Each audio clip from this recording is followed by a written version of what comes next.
दोस्तों नमस्कार, जय हिंद। स्वागत है आप सबका कॉम्पिटिशन वॉर के यूट्यूब चैनल में। मेरा नाम है संदीप, उपस्थित हूँ आपके लिए लेकर एक नई वीडियो। दोस्तों आज की वीडियो में हम बात करेंगे विश्व प्रवासन रिपोर्ट 2024 के बारे में, जो कि आज ही प्रकाशित हुई है। अंतर्राष्ट्रीय प्रवासन संगठन जो है, यानी कि इंटरनेशनल ऑर्गेनाइजेशन फॉर माइग्रेशन जो है, उसके द्वारा ये रिपोर्ट प्रकाशित हुई है। यदि आप यूपीएससी वगैरह की तैयारी करते हैं तो आपके लिए ये न्यूज काफी ज्यादा इंपॉर्टेंट होने वाली है। दोस्तों हम विस्तार पूर्वक इंटरनेशनल ऑर्गेनाइजेशन फॉर माइग्रेशन के बारे में भी थोड़ा सा देखेंगे, रिपोर्ट के कुछ महत्वपूर्ण बिंदुओं पर भी चर्चा करेंगे। तो वीडियो में अंत तक बने रहिएगा, कहीं जाइएगा मत। यदि आप चैनल पर नए हैं तो सबसे पहले आप चैनल को सब्सक्राइब करके बेल आइकन को हिट कर देंगे, ताकि आने वाले वीडियोस हैं उसके नोटिफिकेशंस टाइम टू टाइम आपको मिलते रहे। साथ ही वीडियो के डिस्क्रिप्शन बॉक्स को चेक करना मत भूलिएगा। तो आइए शुरुआत करते हैं विश्व प्रवासन रिपोर्ट 2024 की।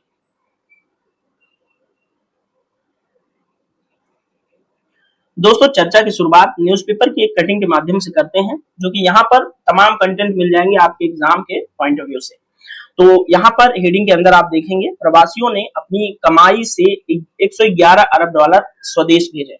अब ये जो पैसा स्वदेश भेजा जाता है, यानी कि जैसे हमारे देश के कोई नागरिक सऊदी अरबिया में रहकर काम कर रहे हैं और वो वहां से अपने परिवार को अपनी एक आय का निश्चित हिस्सा भेजते हैं, तो उस निश्चित हिस्से को क्या कहा जाता है दोस्तों? तो रेमिटेंस कहा जाता है। और रेमिटेंस मतलब होता है प्रेषित धन। ठीक है, तो आइए इस न्यूज़पेपर की कटिंग के कुछ हाइलाइटेड पॉइंट्स पर हम डिस्कस करते हैं। तो दोस्तों यहाँ पर ध्यान दीजिएगा कि संयुक्त राष्ट्र प्रवासन एजेंसी ने कहा है कि भारत को 2022 में 111 अरब डॉलर का प्रेषित धन प्राप्त हुआ है, यानी कि रेमिटेंस भारत को प्राप्त हुआ 2011 में 111 अरब डॉलर का, जो कि दुनिया में क्या है, सबसे अधिक है। यानी कि भारत रेमिटेंस के मामले में पूरी दुनिया में शीर्ष पर है।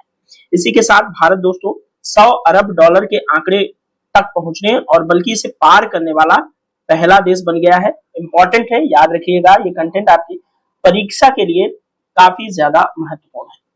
अब यहाँ पर एक संगठन है international organisation for migration, IOM। इन्होंने एक रिपोर्ट प्रकाशित की जिसका नाम है विश्व प्रवासन रिपोर्ट 2024। और इस रिपोर्ट में कहा कि 2022 में प्रेषित धन प्राप्त करने वाले शीर्ष 5 देश कौन कौन से हैं? तो पहले स्थान पर है भारत, दूसरे पे मैक्सिको, तीसरे पे चीन, चौथे पे फिलीपींस और 5वें पे है फ्रांस। प्रेषित धन क्या होता है, यहाँ पर उसकी भी परिभाषा आपसे डिस्कस की गई है।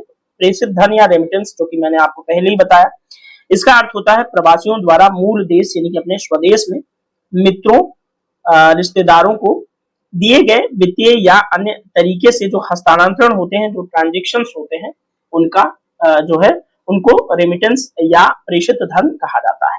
इस रिपोर्ट में कहा गया कि दोस्तों भारत बाकी देशों में सबसे ऊपर रहा और इसने कितना 111 अरब डॉलर से अधिक धनराशि इसको मिली। इसके साथ ही वह 100 अरब डॉलर तक के आंकड़े तक पहुंच गया, बल्कि इसको पार करने वाला इस तरह का पहला देश बन गया है। यहाँ पर ये कंटेंट आपके लिए इंपॉर्टेंट है, ध्यान रखिएगा। अब मेक्सिको की बात करें तो मेक्सिको 2022 में दूसरा सबसे ज्यादा रेमिटेंस प्राप्त करने वाला देश रहा। याद रखिएगा, मेक्सिको दूसरे नंबर पर है। यह स्थान उसने 2021 में चीन को पीछे छोड़कर हासिल किया। तो चीन 2021 तक दूसरे नंबर का रेमिटेंस प्राप्त करने वाला दुनिया का देश हुआ करता था, लेकिन अब कौन हो गया है? मैक्सिको। मैक्सिको कहाँ है? उत्तर अमेरिकी महाद्वीप में। अमेरिका जो कि संयुक्त राज्य अमेरिका, उसके जस्ट जब आप दक्षिण में देखेंगे तो मैक्सिको अपनी काफी बड़ी बाउंड्री उत्तरी अमेरिका महाद्वीप के अंदर संयुक्त राज्य अमेरिका के साथ शेयर करता है। अब इस रिपोर्ट की बात करें तो इससे पहले तक चीन भारत के बाद ऐतिहासिक रूप से प्रेषित धन प्राप्त करने वाला दूसरा देश बना रहा। वही बात सेम दोहराई गई है। 2010 में भारत के प्रेषण के मामले में कुछ यहाँ पर आंकड़े दिए गए हैं, आप लोग थोड़ा सा ध्यान रखिएगा। बात दक्षिणी एशिया की करें तो 3 देश जो कि भारत, पाकिस्तान और बांग्लादेश दुनिया में अंतरराष्ट्रीय रूप से प्रेषित धन यानी कि रेमिटेंस प्राप्त करने के मामले में शीर्ष 10 देशों में शामिल रहे, जो इस उपक्षेत्र यानी कि उपमहाद्वीप से श्रमिकों के प्रवास के महत्व को दर्शाता है। अगर भारत, पाकिस्तान और बांग्लादेश अंतरराष्ट्रीय रूप से जो रेमिटेंस है उसके मामले में शीर्ष 10 देशों में आते हैं, तो इस बात से यह बात इंगित होती है कि इस क्षेत्र के श्रमिक जो है यानी कि प्रवासी जो हैं वो कितना महत्वपूर्ण स्थान रखते हैं अपने देश की इकोनॉमी को चलाने के लिए। साथ ही यहाँ पर पाकिस्तान और बांग्लादेश के बारे में कुछ जानकारियां दी हुई हैं। उसके बाद संयुक्त अरब अमीरात वगैरह कहाँ से ज्यादातर जो प्रवासी आबादी है कहाँ रहती है वो भी यहाँ पर देख लीजिएगा। संयुक्त अरब अमीरात, अमेरिका और सऊदी अरब जैसे देशों में रही।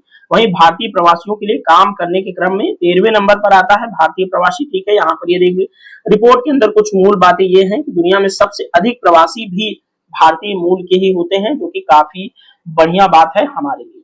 अब यहाँ पर कुछ हाईलाइटेड पॉइंट्स हैं, ये आप लोग देख लीजिएगा, इसको मैं आपसे चर्चा नहीं करूंगा, वही बातें सेम जो है हाईलाइटेड करके दोहराई गई है। ठीक है, जैसे पहले चीन भारत के बाद ऐतिहासिक रूप से धन प्राप्त करने के मामले में दूसरे नंबर पर आता था। ये सब चीजें आप लोग अच्छे से देख लीजिएगा। आइए अब हम बात करेंगे दोस्तों इंटरनेशनल ऑर्गेनाइजेशन फॉर माइग्रेशन की, जो ये रिपोर्ट प्रकाशित करने के लिए उत्तरदायी संस्थान है, उसके बारे में थोड़ी सी हम चर्चा कर लेते हैं।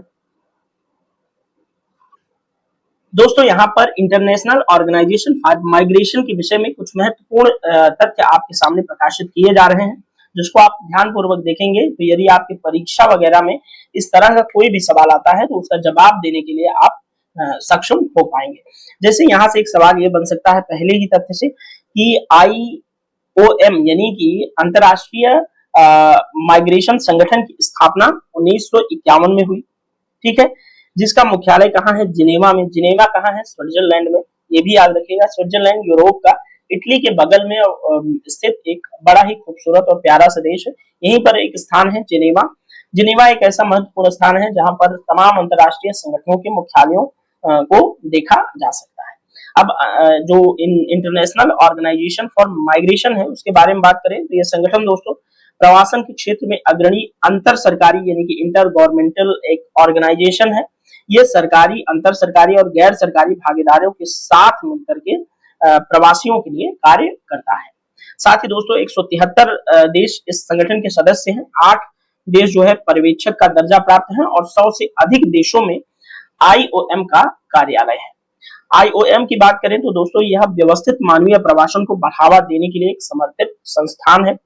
प्रवासन के मुद्दे पर अंतर्राष्ट्रीय सहयोग को बढ़ावा देने वाले, प्रवासन समस्याओं के व्यवहारिक समाधानों की खोज करने, शरणार्थियों एवं आंतरिक रूप से विस्थापित लोगों सहित जरूरतमंद प्रवासियों को मानवीय सहायता प्रदान करने के लिए अंतरराष्ट्रीय माइग्रेशन संगठन काम करता है।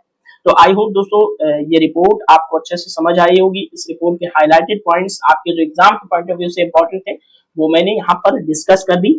आप लोग विस्तार पूर्वक बार बार रिवाइज कीजिएगा, बार बार वीडियोस देखिएगा। दोस्तों ये जो वीडियो है अब यहीं पे पूरा होता है। ये वीडियो आपको कैसा लगा ये चीज जरूर आप कमेंट बॉक्स में बताएंगे। कोई क्वेरी हो गई हो तो उसको भी आप कमेंट बॉक्स में पूछ सकते हैं। आपकी प्रतिक्रिया का मुझे बेसब्री से इंतजार रहता है। साथ ही ये वीडियो देखने के लिए आपका बहुत बहुत धन्यवाद। आपका दिन शुभ हो। मिलेंगे नेक्स्ट वीडियो में। Thank you so much.